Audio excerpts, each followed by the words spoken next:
Bienvenidos a Por la Izquierda a través de Ver TV Noticias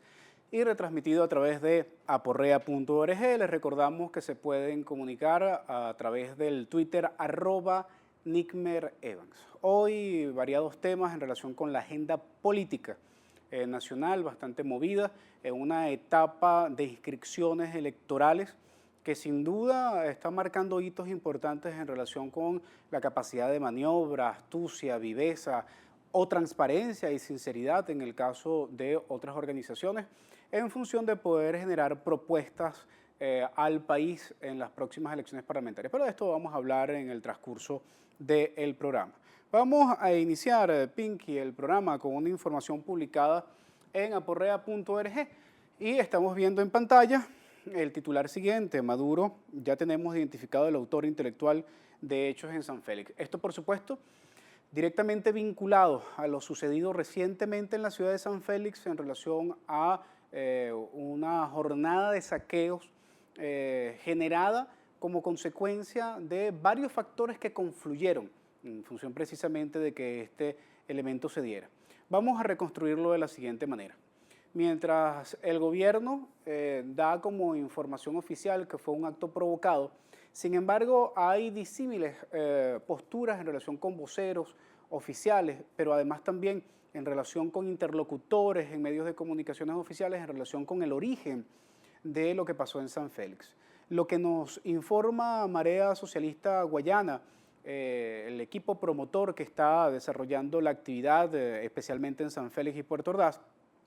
de organización política de este movimiento, es que el origen fundamental de este saqueo fue la confluencia entre un manejo inadecuado del transporte público en relación con las tarifas que están cobrando a determinadas horas, además del hecho de que esto se generó en un espacio y en una circunstancia en donde había una gran concentración de gente que también estaba alterada precisamente por la escasez y por las dificultades para poder acceder a rubros básicos de la alimentación. Todo esto pareciera tener, entre otras cosas, un nicho fundamental de origen vinculado a la ineficiencia por parte de gobiernos locales y estadal en relación con la capacidad de dar respuesta a la necesidad de la gente en ese momento. Sin embargo, la tesis del gobierno es que fue una acción provocada, que hubo saboteadores y que incluso hay algún autor intelectual que aparentemente, así como lo anuncia el presidente Maduro en esta nota reflejada en Aporrea, van a presentar de manera próxima. Bueno, queremos saber el nombre y apellido de este actor intelectual. Pero la verdad es que aún a pesar de que podamos suponer que haya algún factor que provocara o que incitara a generar el hecho, lo que también es verdad es que el caldo de cultivo está absolutamente servido para que este tipo de situaciones pasen, porque la gente está obstinada, está cansada de las larguísimas colas y la dificultad que se tiene para el acceso a los productos básicos. Jornadas que ya no son de 12 horas, sino que son de más de 16 y 18 horas en centros como Bicentenarios. Por no decir que además esto se suma al hecho de que la gente detecta que hay ciertos depósitos en donde se guardan cosas y no se mueven, sino que entran y salen camionetas, como fue lo que causó el problema del saqueo previo a este en un depósito de Pedeval en el estado Monagas. Además de ello, debemos sumar algunos otros incidentes que son secuela de esto y que pudiesen tener una mayor condición de haber sido provocados, pero que sin embargo genera una gran duda. Dificultades para el acceso en el centro comercial Millennium y el destrozo de una escalera mecánica. También recientemente en el Bicentenario de Palo Verde, la acción desmedida y desproporcionada de un funcionario de la Policía Nacional Bolivariana que para controlar el ingreso a el Bicentenario de Palo Verde echa un tiro al aire escandalizando y preocupando a la gente, a las mujeres fundamentalmente que estaban entrando con niños, y al frente de él dispara al aire pretendiendo poner orden en el ingreso de la gente. Muchas cosas que aclarar, muchas cosas que poner en orden y fundamentalmente tratar de observar con cuidado esta maniobra que nada tiene de socialista, por cierto, y creo que el mismo presidente Chávez no hubiese justificado, que es que ante estos incidentes entonces se manda a la OLP, que es una operación de liberación del pueblo que ha estado funcionando para la persecución de elementos delictivos en determinadas zonas y comunidades, y que ahora entonces, producto de ineficiencia burocrática, también entonces se mande a esta operación a tratar de establecer control en la zona en donde sucede un hecho que poco tiene que ver con la función originaria para la cual se crea la OLP. Hay que tener mucho cuidado con esta OLP, porque aun cuando el pueblo reclama mano firme ante la impunidad y ante la injusticia y ante la violencia, pues estos elementos no pueden ser utilizados, estas herramientas, para entonces también generar amedrentamiento que puede estar asociado a tratar de obstaculizar lo que es una presión social que tiene elementos originarios distintos a los que causa la creación de esta OLP. Vamos a otra información y pasamos entonces al portal de Aporrea nuevamente, en donde se titula de la manera siguiente: no tenemos reservas para la crisis. Hernández Behrens, expresidente de Cadivi: en las vacas gordas la política cambiaria perdió eficiencia, honestidad y transparencia. Muy interesante la declaración que hace Hernández Behrens, quien tuvo diversas funciones en el gobierno del presidente de Maduro, del presidente Chávez, y que en el gobierno del presidente Maduro no ha tenido mayor relevancia. Sin embargo, tuvo una función fundamental en la asignación de las divisas, en lo que el mismo gobierno de Maduro llamó el cadivismo, la etapa de funcionamiento de Cadivi y las acciones de asignación de divisas que no cumplían en absoluto el objetivo para el cual fue creado esta organización y este mecanismo. Que una persona como esta, que tuvo la responsabilidad de la asignación de estas divisas durante mucho tiempo, afirme primero la irresponsabilidad real y concreta de la merma de las reservas económicas de Venezuela, de esos ahorros, esos elementos que justifican la circulación de la moneda y que da piso para la posibilidad del intercambio, para la importación e incluso también para la adquisición de materias primas y la exportación. Creo que es una alerta importante que abre una brecha que puede ser el inicio de un proceso de develación de cosas que se han denunciado por varias vías y que tiene mucho que ver con el informe hecho por María Socialista en relación con los 259.000 millones de dólares de fuga de capital. Ojalá Hernández Behrens pueda deslindarse de este gran compromiso que tiene por haber tenido este cargo y pueda dar información que permita generar una auditoría pública ciudadana en relación a en dónde están los dólares que se manejaron en Cadivi, en el SIDME, se manejan en Sencovex, pero también importantes los que se manejaron cuando él fue presidente de Cadivi. Porque lamentablemente todos quedan bajo sospecha por la grave fuga de capital que se ha suscitado y se ha demostrado y no ha tenido respuesta alguna por parte del gobierno de Maduro en relación con la irresponsabilidad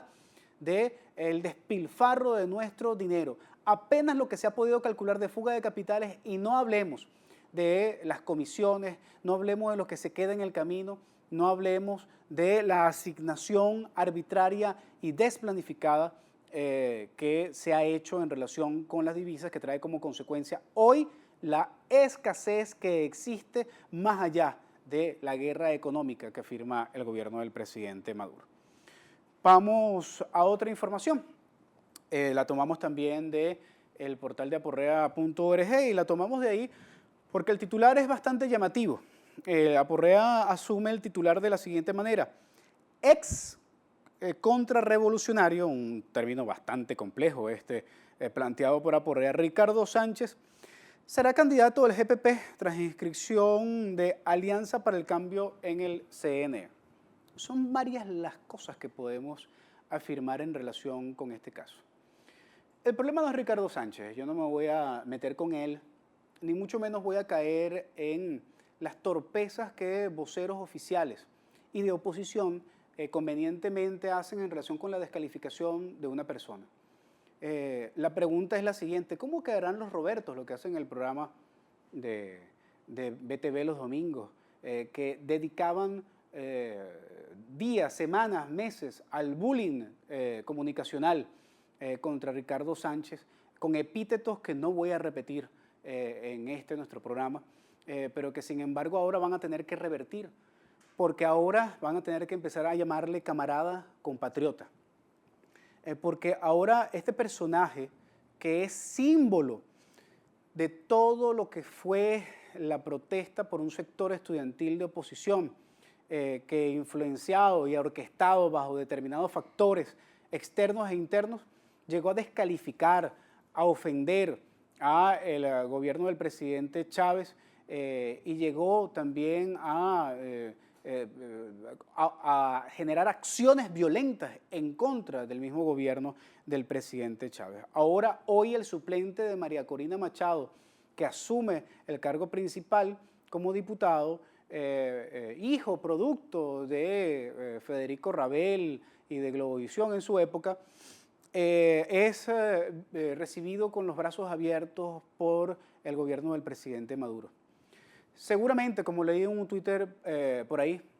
ahora podrán entregarle un fusil a Ricardo Sánchez para la defensa del proceso revolucionario y podrá decir que es chavista. Pero yo creo que la conciencia del pueblo es bastante clara y la conciencia del pueblo chavista aún más. Esto se une a toda una estrategia que ha desarrollado el presidente Maduro desde el inicio, incorporación de sumas que no suman nada, artistas que no fueron chavistas y que se asumen maduristas. Ahora Ricardo Sánchez es madurista y quisiéramos nosotros saber cuál es la connotación ideológica y la formación y el proceso de decantación que lo llevó a tomar esta decisión. Pero un otro elemento importante: el partido recién fundado por él tuvo acceso a poder ser admitido por el CNE, por el Poder Electoral. No hubo ningún problema con su nombre, no hubo ningún trauma. No vimos recogiendo firmas, no sé en verdad si recogió firmas para el registro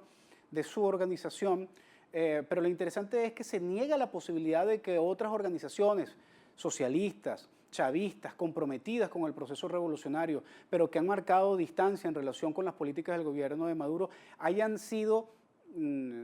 desplazadas, se le haya negado la posibilidad de su registro, como Marea Socialista, por ejemplo,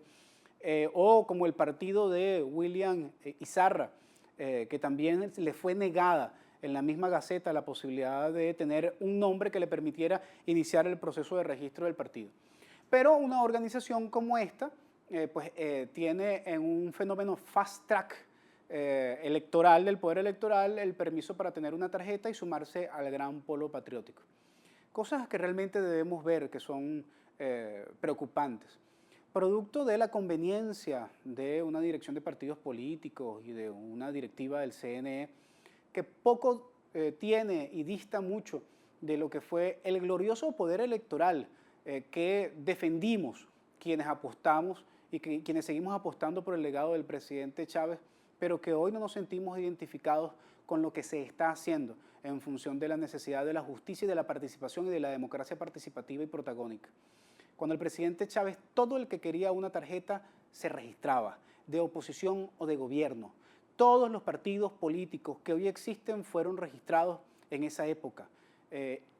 Y hoy pues podemos ver que apenas un partido se ha podido autorizar por parte del CNE en un proceso electoral para las parlamentarias. Cosa verdaderamente interesante. Mientras tanto, se siguen haciendo operaciones quirúrgicas. Se interviene la Junta Directiva del MEP, se interviene la Junta Directiva de Bandera Roja, se interviene la Junta Directiva del BBR, y se impide que Marea Socialista pueda participar en las elecciones con tarjeta propia. Esto, por supuesto, que llama muchísimo la atención y compromete realmente al Poder Electoral y al Poder Judicial, al CNE y al Tribunal Supremo de Justicia en su sala electoral y en su sala constitucional. Vamos a pasar a otra información. Esta información es sobre la oposición reflejada en Aporrea y dice lo siguiente: socióloga que sustituye a María Corina habría sido contratista de PDVSA en el año 2012. Esta reseña que toma Aporrea hace un estudio en relación con el Registro Nacional de Contratistas y encuentra que esta señora, a través de una empresa, pudo tener contratos con PDVSA durante varios años, vendiendo alimentos. Y resulta ser que es interesante que ella misma es presidenta de SEDICE, de una organización, de una ONG, que durante años ha estado cuestionando el modelo económico, que son claramente neoliberales, que tienen una práctica en relación con la concepción del Estado de absoluto libre mercado, pero que además recientemente realizan un evento planteando la dolarización de la economía, pero tuvieron vinculación directa con la posibilidad de contratar con el Estado. Me pregunto yo lo siguiente: en la libertad de la posibilidad de la contratación con el Estado, cosa que en el fondo no cuestiono, pero que es verdaderamente contradictorio en relación con lo que es el argumento del gobierno, en relación al hecho de que este tipo de figuras políticas que tienen una contraposición al modelo no tengan acceso a la posibilidad de contratar con el Estado, pero incluso más irónico todavía, esta señora que sustituye a María Corina, siendo absolutamente tan neoliberal y presidenta del SEDICE, ¿cómo es que contrata con PDVSA en el año 2012? Caramba, la ética liberal y la posición política radical, recalcitrante, no le dio para poder cuestionar o reflexionar sobre la posibilidad de un buen contratico con PDVSA. En verdad que esto es reflejo claro del pacto que existe. Son lo mismo, la cúpula del PSUV y la cúpula de la Mesa de la Unidad Democrática son exactamente lo mismo. Y este fenómeno se refleja claramente en las situaciones económicas que se dan en función de los intereses particulares e individuales y que poco tienen que ver con alguna postura de ética política. María Corina, qué buena escogencia, caramba, qué tino. En verdad que parece bastante interesante el hecho de que María Corina ponga como sustituta a alguien que contrató con PDVSA en el año 2012. ¿Será que en parte fue tu financiamiento para el activismo político? Sería interesante hurgar un poco cómo manejó esta señora los recursos obtenidos por parte de PDVSA en ese jugoso contrato. Vamos a cerrar con la información en el ámbito estrictamente electoral. Vemos una noticia reseñada en el portal del Nacional. El CNE recibió 59 postulaciones y esto es un poco vinculado al hecho de que desde el lunes pasado y hasta este viernes formalmente empieza el proceso de postulaciones de candidatos. El escenario político está absolutamente efervescente. Llamadas van, llamadas vienen, tarjetas van, tarjetas vienen. Hay procesos interesantes en estas elecciones. Hay organizaciones políticas que tienen candidatos y que tienen votos pero no tienen tarjetas. Hay tarjetas que no tienen votos ni tienen candidatos, que son franquicias electorales, franquicias partidistas. Y en esta confluencia de confusión y de necesidad, muchas veces se generan híbridos impresionantes y cambios en relación con el escenario político con los que hay que tener mucho cuidado. Además, ya vimos la presentación de los candidatos por parte del Gran Polo Patriótico, la repartición de algunas migajas para algunos partidos del Gran Polo Patriótico que los amarran, que al final los convierten en sucursales y dependencias del Partido Socialista Unido de Venezuela. La historia juzgará el destino de estas organizaciones, en donde hay gente honesta, en donde hay gente que realmente vale la pena, pero que su práctica de necesidad de tener 3 camburcitos, 2 camburcitos, 7 camburcitos, un camburcito, para la Asamblea Nacional, pues los pone a jugar una práctica absolutamente capitalista y neoliberal en relación con la repartición de cuotas, que dista mucho de lo que es el principio que plantean estas organizaciones. Al final, este proceso electoral va a ser un proceso que va a ser un punto de inflexión importante en relación al reconocimiento de lo que hoy existe dentro del chavismo y lo que hoy existe dentro de la oposición. Se van a dar seguramente fenómenos electorales como ya lo están anticipando algunas encuestas que vamos a seguir analizando en próximos programas. Nos despedimos entonces por acá desde Por la Izquierda, no sin antes solicitar por favor revisen el Twitter de Eiber Barreto, @EiberBarreto, que está solicitando apoyo para su padre enfermo de cáncer, que necesita algunos medicamentos para poder terminar el ciclo de radioterapias y de quimioterapias que está desarrollando. Para el próximo programa vamos a colocar la información precisa de una nota publicada próximamente en Aporrea. Un abrazo del tamaño de la Patria Grande.